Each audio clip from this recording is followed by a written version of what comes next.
Now we all know that the Vikings have founded Grimsby, but what I bet a lot of you don't know is that this statue of Grim and Havelock used to exist at Grimsby where Grimsby College is today.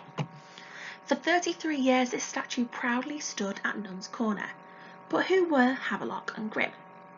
Now this story is a story that we should be really proud of. It was first written down in the 13th century, but I don't think it's one that a lot of people in the area know.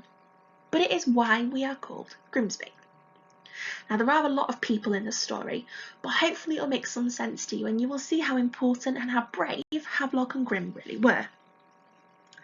Now Ethelwald, the King of England, died, and he appointed Godric, who was the Earl of Cornwall, to look after England for him.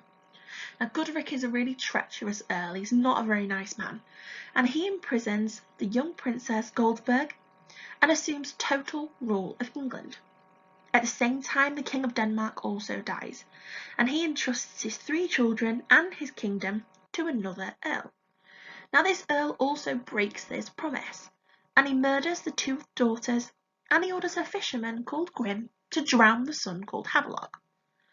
Grim takes Havelock to his home where he sees a heavenly light shining from the sleeping child's mouth and discovers a royal birthmark on his shoulder. He realises that the child is the heir of Denmark and resolves to save him.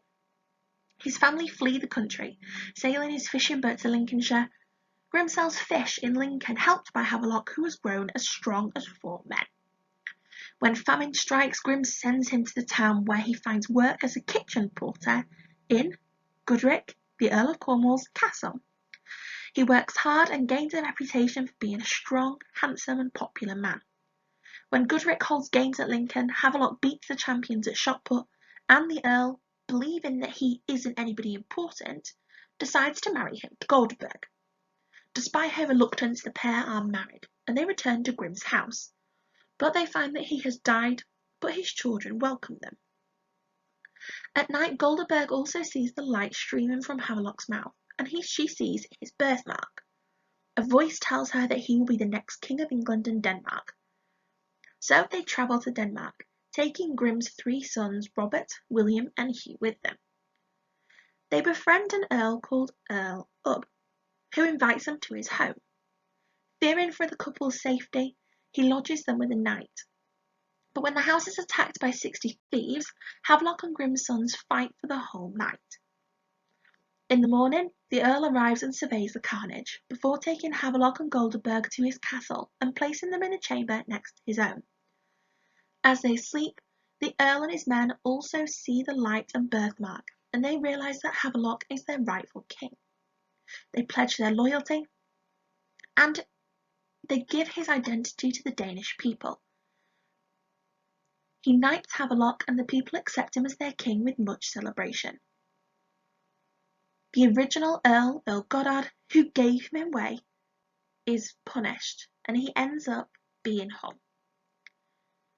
When the Earl Godric hears that Havelock and Goldberg have landed in Grimsby, because they go and they set back, vowing to be able to build an abbey in Grim's honour.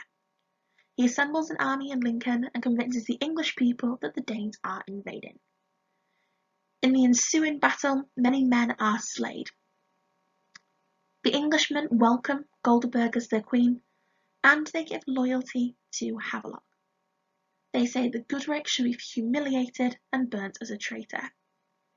Havelock marries Grim's daughters off to different earls, and makes Godric's cook Earl of Cornwall before travelling to London to be crowned.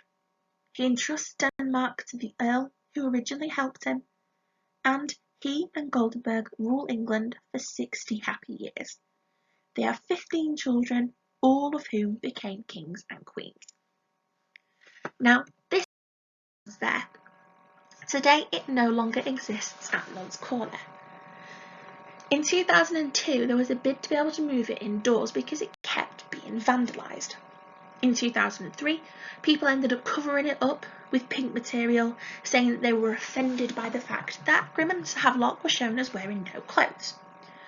In 2006, it was vandalised and removed, and Havelock's head was ended up being cut off. Now in 2008, it was found in a random cupboard being stored at Haverstow Park in Cleethorpes. And in 2017, the council said it was at Doughty Road, being stored there on their premises. People have wanted to be able to get this statue restored, but the council have said it isn't theirs to be able to restore, so therefore they do not have the money to be able to restore it. However, this story makes me really sad that we should be so proud of our heritage, but the statue is just laid to wreck and ruin today. Now give this a think. Do you think we should be proud of our heritage, and do you think that that statue should be back on display?